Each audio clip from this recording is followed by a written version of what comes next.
একটা রান্না, কিন্তু দারুণ খেতে। এতক্ষণ ধরে যে আমাকে কাঁদিয়েছে তাকে আমি বেরেস্তা করছি, মানে পেঁয়াজটাকে আমি বেরেস্তা ভাজছি। বাসন্তী পোলাওর জন্য মাপ করে চাল নিয়ে নেবো, গোবিন্দভোগ চাল। এই 1 বাটি, হাফ বাটি। এই চালটাকে আমি 2-3 বার ভালো করে ধুয়ে নেব। চালটা ভালোভাবে 4-5 বার ধুয়ে নিয়েছি, পুরো জলটাকে ঝরিয়ে এই রকম চালটা এসছে।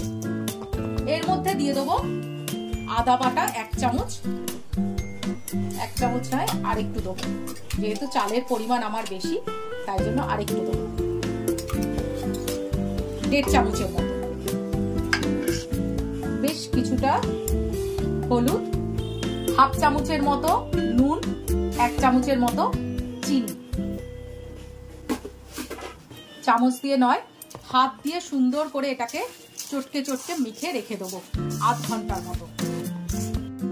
মাখা হয়ে গেছে, এবারে একটুখানি এই 2 চামচের মতো ঘি দিয়ে চামচ দিয়ে এবার নেড়ে রেখে দেবো।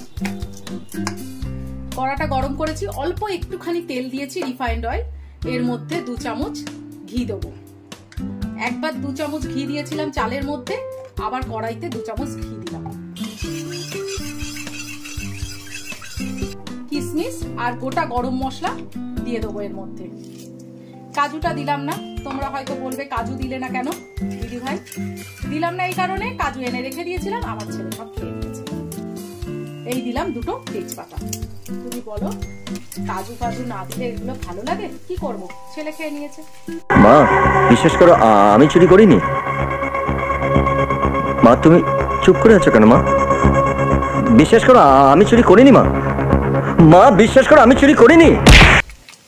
ভাজা ভাজা হয়ে গেছে, এর মধ্যে দিয়ে দেবো এই চালটা।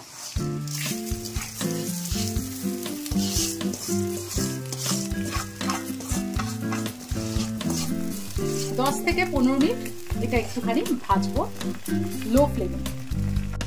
এই বাটি চাল নিয়েছিলাম 1.5 বাটি, তার জন্য আমি পুরো ডাবল জল নেব।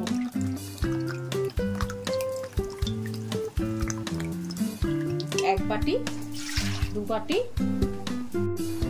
আর এই 3 বাটি।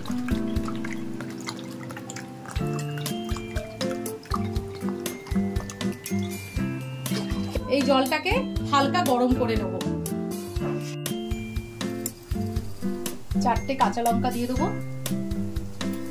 তখন 2 চামচ চিনি দিয়েছিলাম, এখন আবার 2 চামচ চিনি দিয়ে দেবো।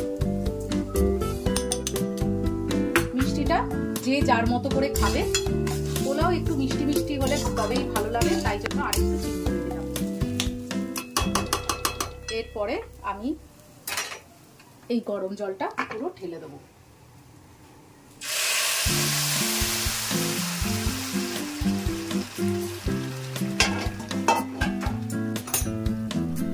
এপাশে আমার মাটন হচ্ছে, ওটা ওর মতো হতে থাক, পরে দেখাবো তোমাদের হয়ে যাবার পরে। ব্যাস, আর কোনো কাজ নেই আমার, ঢাকা দিয়ে দিলাম, হতে থাক। 10 থেকে 15 মিনিট পরে আসছি। এপাশে মাটনটা হচ্ছে, আর এই পাশে দেখি তোমাদের সঙ্গেই আমি দেখবো আমার বাসন্তী পোলাও কেমন হলো। এই দেখো আমার বাসন্তী পোলাও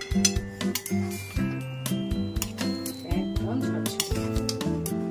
তাহলে বাসন্তী পোলাও একদম ঝরঝরে বাসন্তী পোলাও, সঙ্গে মাটন কষা। ট্যাংরা মাছগুলো ডিম ভরা ছিল বলে খুব খেতে লোভ হচ্ছিল, তাই জন্য 2টো ট্যাংরা মাছ ঝাল করেছি আর আম। তাহলে টাটা।